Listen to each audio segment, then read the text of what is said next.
Graphene is stronger than steel. It resists water spots, lasts 10 years, and cures cancer. Okay, maybe not the last one.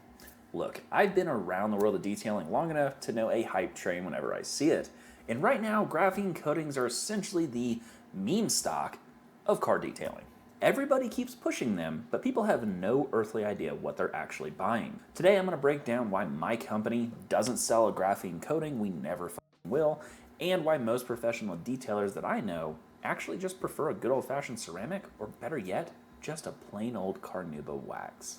If you're new here, my name is Zach. I am an ASE Master Automotive Mechanic and the founder of One Industries. I've been wrenching on and detailing cars for years, so I'm here to give you the real breakdown. No sponsored script, no marketing hype or fluff, and no fake chemistry lesson from a guy who probably couldn't spell SiO2 if it was tattooed on his. I've tested a lot of different graphene coatings.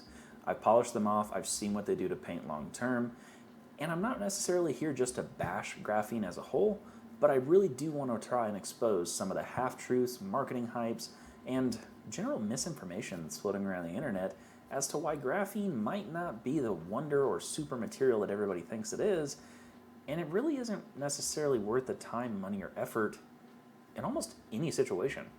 The most overused bit of hype that I keep hearing all over Instagram and TikTok is that graphene is 200 times stronger than steel.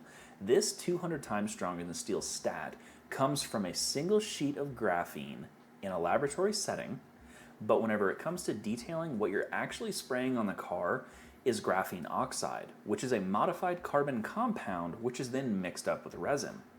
Now, in general, the average coating thickness is about 1 to 3 microns. Like for graphene or ceramics. Super thin, that's about a 50th the size of a human hair, or about the same thickness as most hotel toilet paper. What you're actually spraying down is normally a graphene-infused ceramic. 90% of the benefits that you're getting from it are actually from the ceramic or the SiO2 compounds that are already in there, and the graphene is sprinkled in for a little bit of price adjustment as well as marketing. If you put ceramic coating on half of a hood, and you put graphene coating on the other half of the hood, and you both hit them with hard water, the graphene may actually end up holding water beads longer than the ceramic does, but whenever it dries, you're scrubbing off hard water rings and mineral spots either way. And here's why. Here's the part that most influencers miss out on and don't tell you about. Graphene is a conductive carbon-based material. And what do conductive materials do? They build static. And what does static do? It attracts dust. Just a quick Google search on this reveals a BMW as well as a Tesla forum here. There's tons of complaints like this, where graphene-coated cars are holding dust long after rain. That static charge or that conductive carbon material of graphene is holding the dust onto the paint finish. Even if you go to rinse this car, you still have to now wipe it with that dirt and dust statically stuck to the surface. You're now going to mar the crap out of your finish. As opposed to a ceramic, which generally repels dust better because it does not hold that static charge, then you can just rinse the car and you've got much less dirt stuck to that finish, and it's a way smoother process, so you're not going to leave as many swirls or micro scratches, again, in that 1 to 3 micron thick finish. The real villain in this equation is the companies who are selling you a $20 miracle bottle of graphene-infused wash-it-all waterless spray. These coatings really should not be applied by the DIY consumer. These are chemicals and compounds that need to be applied by somebody that knows what they're doing and can get a consistent and smooth finish, but they also need to be applied to a prepped surface. It's got to be clayed, it's got to be cut, it's got to be compounded. It has to be a good surface. Otherwise, you're going to get streaks. You're going to be encapsulating dirt, debris, dust, oils, even just from touching your car. You touch your paint, you put down a layer of oils on that finish. From an environmental standpoint, both a graphene and a ceramic aren't necessarily the best, but I think graphene is a little bit worse. Now, graphene coatings are normally made up with toxic odorizers as well as acids in order to carry that carbon. There are long-term studies going on right now about the nanoparticles that are contained within these coatings. Don't really have answers. They seem safe. Hopefully they are. When it comes to a ceramic or an SiO2-based coating, we have seen these studies carried out over the past couple decades. So far, Really not that much has come out of them. It seems pretty safe.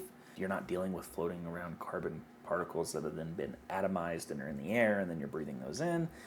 That really would give asbestos a very jealous streak, in my opinion. And they're derived from silica, which is a naturally occurring mineral. Now, again, you talk about silica in lungs, a little scary. Like I said, not great, but I think ceramic might be a little bit safer.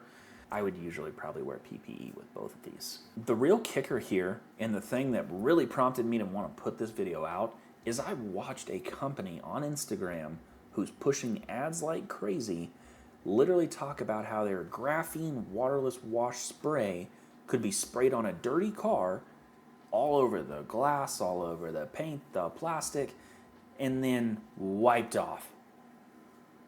And I'm just sitting there thinking to myself, they are wiping on a super thin clear coat type layer to encapsulate all that dust and dirt. Who claimed this car? Did they pull it all out? Did they cut it? Did they compound it? No. They're just telling people that, hey, if your car looks dirty, keep layering on this shit until it looks shiny again. I think a lot of people across the detailing industry haven't really thought this way, or maybe they have and it's nefarious. These average consumers who are going to be spraying this on are going to be super inconsistent. Like, how many times have you just hand washed your car and then you look down the side of it and you realize, oh, there's like a big strip of dirt that I missed, or oh, I didn't swipe there. You're doing the same thing whenever it comes to hitting a car with ceramic and a microfiber, or with graphene and a microfiber. You're doing the exact same thing.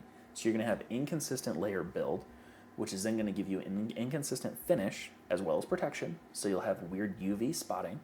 And then the same thing happens whenever you start building up these different layers, or if there's a little bit of streak there, you're going to get dark spots. Go look at a graphene or ceramic coated car that's been done incorrectly.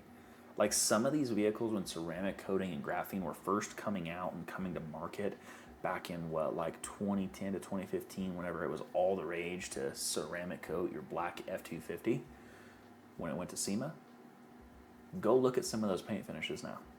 I think this is going to be the next problematic paint issue amongst cars, especially now that we're dealing with water-based coatings as well as these different compounds of plastics. We're going to start seeing some serious issues with like expedited off-gassing, and never mind, that's a whole other, we're not going to get down that rabbit hole. This is going to create a huge problem. I'm really strongly debating on even pulling my ceramic coating off the market, just because we've kind of gone down this rabbit hole in the past few meetings I've had as a company. We all think it might be a better idea, and maybe it's just time to push a movement to get away from some of these harsh chemicals and just go back to a damn carnuba. We never had issues with it before.